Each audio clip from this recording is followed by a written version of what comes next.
ഉചിതമായ തീരുമാനം 27-നുണ്ടാകും. ഇതാണ് ഇന്നലെ വാർത്താ സമ്മേളനത്തിൽ ബിനോയ് വിശ്വം പറഞ്ഞ വാക്ക്. കടുപ്പിച്ച ഭാഷയിൽ തന്നെയായിരുന്നു മാധ്യമങ്ങളെ കണ്ടതും. അപ്പോഴും സർക്കാരിനോടുള്ള നീരസം പ്രകടമാക്കാൻ മറന്നില്ല.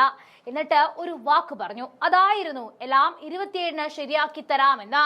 അതായത് ഒരു നിർണായക തീരുമാനം എടുക്കും എന്ന് തന്നെയാണ് അതിൽ നിന്നും അറിയാൻ കഴിയുന്നത്. അതിന് CPM-ന്റെ കാൽക്കൽ ഇനിയും തുടരണോ അതോ മുന്നണി വിടണോ എന്ന നിർണായക തീരുമാനമായിരിക്കും CPI എടുക്കുക എന്നാണ് നമ്മൾ ഉറ്റുനോക്കുന്നത്. സർക്കാരിന്റെ തീരുമാനത്തിൽ കടുത്ത വിമർശനം ഉന്നയിച്ച CPI സംസ്ഥാന സെക്രട്ടറി ബിനോയ് വിശ്വം രംഗത്തെത്തിയത് ഏവരെയും അത്ഭുതപ്പെടുത്തി. CPM-മായി നടത്തിയ ചർച്ചകൾ ഒന്നും ഫലം കണ്ടില്ല എന്ന് തന്നെയാണ് അദ്ദേഹത്തിന്റെ പ്രതികരണത്തിൽ നിന്നും മനസ്സിലായത്. LDF-ന്റെ ചരിത്രവും അതിന്റെ CPI-യുടെ പ്രാധാന്യവും എടുത്തു പറഞ്ഞുകൊണ്ടാണ് ബിനോയ് വിശ്വം വാർത്താ സമ്മേളനം ആരംഭിച്ചത് തന്നെ. PM ശ്രീയെ കുറിച്ച് CPI ഇരുട്ടിലാണെന്നും അദ്ദേഹം കൂട്ടിച്ചേർത്തു.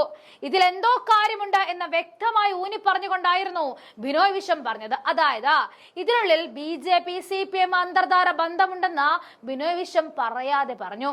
LDF സർക്കാർ അങ്ങേയറ്റത്തെ ദേശീയ പ്രാധാന്യമുള്ള ഒരു ഉടമ്പടിയിൽ പങ്കാളിയാകുമ്പോൾ അതിൽ എന്താണെന്ന് അറിയാനുള്ള അവകാശമുണ്ട് എന്ന് ബിനോയ് വിശ്വം പറയുകയാണ്. അതറിയാനും അറിയിക്കാനുമുള്ള വേദിയാണ് LDF-ഉം അതിന്റെ സമിതികളെന്നും അദ്ദേഹം അവിടെയൊന്നും ഇതേപ്പറ്റി ചർച്ച ഉണ്ടായിട്ടില്ല എന്നും ബിനോയ് വിശ്വം കുറ്റപ്പെടുത്തി. ഘടക പാർട്ടികളെല്ലാം അറിയിക്കേണ്ട കാര്യങ്ങൾ അറിയിക്കാതെ ഇരുട്ടിലാക്കിയല്ല LDF മുന്നോട്ട് പോകേണ്ടതെന്നും അദ്ദേഹം വിമർശിച്ചു. 5 കൊല്ലമോ 10 കൊല്ലമോ ഭരിക്കാനുള്ള ഭരണത്തിന്റെ മാത്രമുള്ള ഉപാധിയല്ല LDF-നെ CPI കാണുന്നത്.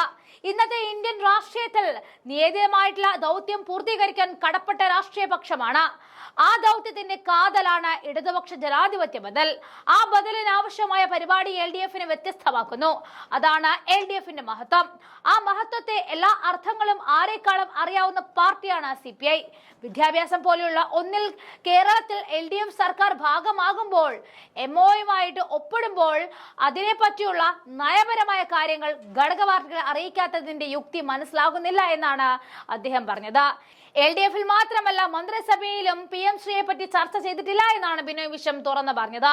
കഴിഞ്ഞ വർഷവും ഈ വർഷവും ഏപ്രിലിൽ മന്ത്രിസഭയിൽ ഈ വിഷയം ചർച്ചയിൽ വന്നു. ആ 2 തവണയും നയപരമായ തീരുമാനങ്ങൾക്കായി മാറ്റിവെച്ച വിഷയമാണ്. നയപരമായ തീരുമാനം വേണമെന്ന കാഴ്ചപ്പാടിന്റെ വിഷയത്തിൽ മന്ത്രിസഭ മാറ്റിവെച്ച വിഷയം പിന്നീട് ഒരിക്കലും മന്ത്രിസഭയിൽ ചർച്ചയിൽ വന്നിട്ടില്ല എന്ന് അദ്ദേഹം വാർത്താ സമ്മേളനത്തിൽ വ്യക്തമാക്കി. LDF-ലെയും ചർച്ച ഉണ്ടായിട്ടില്ല. എവിടെയും ചർച്ച ചെയ്യാത്ത ഇത്രയും ഗൗരവപരമായ ഒന്നിൽ LDF സർക്കാരിന് എങ്ങനെ മുന്നോട്ട് പോകാൻ പറ്റുമെന്നാണ് CPIക്ക് അറിയില്ല എന്നും അദ്ദേഹം പറയുകയാണ്. ഇതല്ല LDF-ന്റെ ശൈലിയെന്നും ഇതാകരുത് LDF-ന്റെ ശൈലിയെന്നും ബിനോയ് വിശ്വം കടുപ്പിച്ചു. വാക്കിലും പ്രവൃത്തിയിലും ഇടതുപക്ഷ ജനാധിപത്യ മൂല്യങ്ങളെ, മര്യാദകളെ, മാന്യതകളെ, രാഷ്ട്രീയ വ്യാപ്തികളെ എല്ലാം ഉൾക്കൊള്ളാൻ കടപ്പെട്ട പക്ഷമാണ് CPIക്ക് ബോധ്യമുണ്ടെന്നും ആ നിലപാട് CPIക്ക് ഉണ്ടെന്നും ബിനോയ് വിശ്വം പറയുകയാണ്. ഒപ്പിട്ട വാർത്ത വന്നു കഴിഞ്ഞ് അന്വേഷിച്ചപ്പോഴാണ് ഒപ്പിട്ട് എന്ന് മനസ്സിലായത്. ആ വാർത്ത ശരിയാണെന്ന് അറിഞ്ഞു. നിങ്ങൾ എല്ലാവരും വിളിച്ചപ്പോൾ കേൾക്കുന്ന വാർത്തകൾ ശരിയാണെങ്കിൽ അത് മുന്നണി മര്യാദകൾ ലംഘനമാണെന്ന് അദ്ദേഹം പറയുകയാണ്. അത് ശരിയായിരുന്നു, ആ വാർത്ത ശരിയായിരുന്നു, അതുകൊണ്ട് ആവർത്തിച്ച CPI പറയുന്നു. ആ ഒപ്പിടൽ മുന്നണിയുടെ മര്യാദകൾ ലംഘനം തന്നെയാണ്. അത്തരം ലംഘനം LDF-ൽ നിന്ന് പ്രതീക്ഷിക്കുന്നില്ല. LDF ഗൗരവപരമായ കാര്യങ്ങൾ തീരുമാനമെടുക്കേണ്ടത് അങ്ങനെയല്ല എന്നും അത് LDF-ന്റെ വഴിയല്ല എന്നും LDF-ന്റെ വഴി ഇടതുപക്ഷ ജനാധിപത്യ വഴിയാണ്, ആശയങ്ങളെ മൂല്യങ്ങളെ മറന്നുകൊണ്ട് പോകുന്ന രീതി തിരുത്തണമെന്നും ആ കാര്യം കാണിച്ചുകൊണ്ട് CPI ഇന്ന് LDF കൺവീനർക്ക് കത്ത് നൽകിയിട്ടുണ്ടെന്നും ആ കത്ത് LDF-ലെ ഘടക പാർട്ടികൾക്ക് അറിയിച്ചിട്ടുണ്ടെന്ന് അദ്ദേഹം പറയുകയാണ്. PM ശ്രീയെ പറ്റി ലഭ്യമാകുന്ന രേഖകൾ എല്ലാം വായിക്കാൻ ശ്രമിച്ചിട്ടുണ്ടെന്ന് അദ്ദേഹം പറയുകയും PM ശ്രീ NEP-യുടെ ഷോക്കേഴ്സ് ആണെന്ന് മനസ്സിലായി എന്നും ബിനോയ് വിശ്വം പറയുകയാണ്.